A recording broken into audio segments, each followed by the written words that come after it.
Hello students. Today we are going to start with part 2 of chapter 2, that is the Shehnai of Bismillah Khan. This lesson is about Ustad Bismillah Khan. He was a renowned Shehnai player in India. He is a legend because he did something which has historical significance. He played the Shehnai on the day India got independence, that is 15 August 1947, at the Red Fort before the Prime Minister of India, Pandit Jawaharlal Nehru, gave his speech. Before that, Bismillah Khan played the Shehnai in order to signify something auspicious. Something auspicious for the whole country was about to happen. India was about to get freedom. And so on that occasion, Bismillah Khan played the Shehnai, and so he is a legend. Pungi was a musical instrument, the precedor of the Shehnai. When the Mughals ruled India, before the Britishers came, there was a very famous Mughal ruler named Aurangzeb. He did not allow the Pungi be played in his royal residence because he felt that it had a shrill, unpleasant sound. Shrill means very sharp. As the Pungi had an unpleasant sound, there was a barber who belonged to a family of professional musicians, and he wanted to play the Pungi, but he knew that the sound produced by Pungi was unpleasant, and so he decided to improve the sound. This barber took a pipe which was a hollow stem. It was longer and broader than the Pungi. He made 7 holes on the body of the pipe. Then he blew air into the pipe and closed and opened different holes. He found that soft and melodious sounds were produced from it. When the barber played this instrument in the royal court, everyone liked the sound produced by it. The royal court thought that this instrument was different from the Pungi, and so it should have different name also. As you can see in the picture given of Pungi and Shehnai, you can see the difference between the two. Now there is a story behind the name given to this instrument. This instrument was played for the first time in the royal residence of the Shah. Shah was a name given to king. As the Nai, that is the Indian term used for a barber, had played it for the first time, they called it Shehnai. The sound which was produced by Shehnai was considered to be a good omen, and so it was played on great occasions. You can hear Shehnai being played at many temples and at weddings also. The Shehnai was a part of the Naubat. A Naubat is an Urdu word and it means traditional ensemble. That means a traditional group of 9 musical instruments. These 9 musical instruments were played at the royal court, and Shehnai was also a part of Naubat. The Shehnai was played at the king's court in temples and at weddings.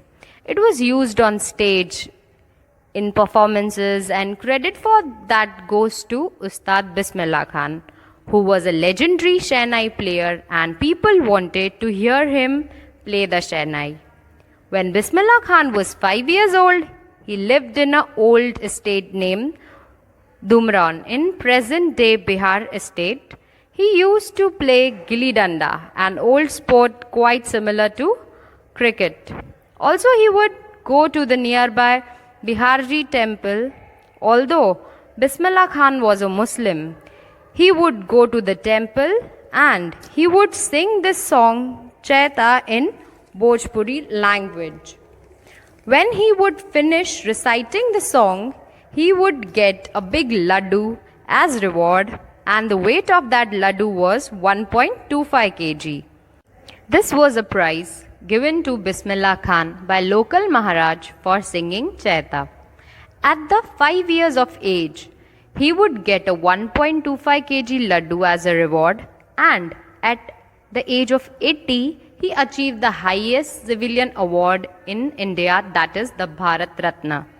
Bismillah Khan was born on 21st March 1916 in a family of musicians in Bihar. The lineage of his father's side was full of great Shehnai players. We can say that Bismillah Khan acquired the skill of playing the Shehnai from his ancestors. His grandfather was a great Shehnai player. He played the Shehnai in the court of Bhojpur king.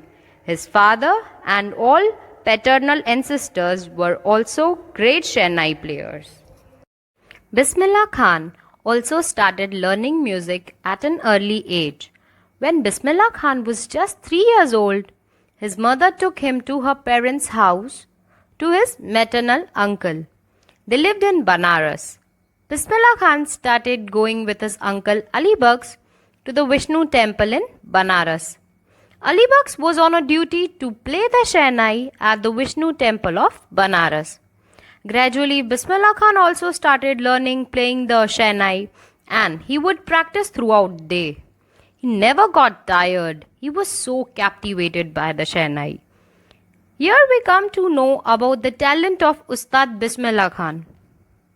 He was so inspired and motivated by the river Ganga, it provoked him to improve his performance, and he also invented many ragas that were considered impossible to be performed by a Shehnai. Ustad Bismillah Khan worked hard and invented different sounds with the Shehnai. When Bismillah Khan was 14 years of age, he accompanied his maternal uncle Ali Bakhsh to the Allahabad Music Conference. Ustad Fayaz Khan, he was a renowned classical vocalist, was impressed by his performance and said that if he would work hard like that, he would make a name in the field of music. When All India Radio started its radio station at Lucknow, Ustad Bismillah Khan started performing from there. Often his Shehnai performances would be on air. Bismillah Khan gave many performances in India as well as abroad. His first trip of abroad was to Afghanistan, where King Zahir Shah really liked Bismillah Khan's performance and gifted him Persian carpets. And one of the film director Vijay Bhatt was so impressed after hearing Bismillah Khan's playing Shehnai that he named a film after the instrument called Goonj Uthi Shehnai. There was a song in movie Goonj Uthi Shehnai named Dil Ka Khilona Hai Toot Gaya. It was composed by Ustad Bismillah Khan and became a chartbuster. It broke all the records. Although this song was a chartbuster, Bismillah Khan got a lot of success in this film. But he composed music for only 2 films. The names of the movies were Goonj Uthi Shehnai, made by Vijay Bhatt, and a Kannada movie made by Vikram Srinivas called Sanadhi Apna. Ustad Bismillah Khan would say that he did not like the artificial world of films and the glamour that was there in the world, and that's why he did not compose music for many movies. Bismillah Khan got a lot of recognition and was honored with awards. Bismillah Khan performed all over the world. He performed in United States of America at the Lincoln Center Hall. He performed at the Cannes Art Festivals, and he also performed in Japan at the Oscar Trade Fair. Tehran is located in Iran. Bismillah Khan was so famous all over the world that in Tehran an auditorium has been named after him. In 2001, Bismillah Khan received India's highest civilian award, that is Bharat Ratna. Bismillah Khan had travelled all over the world.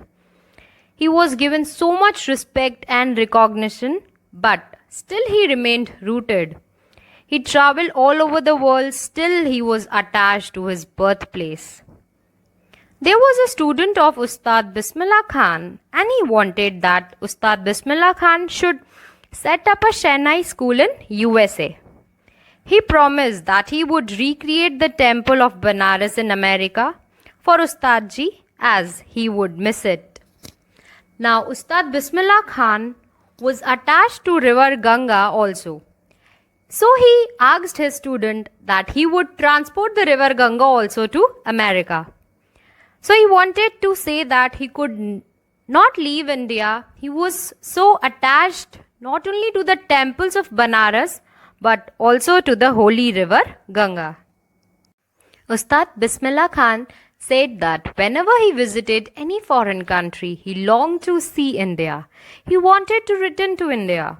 And then he says that when he was in India, in Mumbai, he yearned to visit Banaras and the Ganga River. And when he was in Banaras, he missed his birthplace, Dumran, where he sang Chaita and was rewarded with the laddu of 1.25 kg weighed by the Maharaj.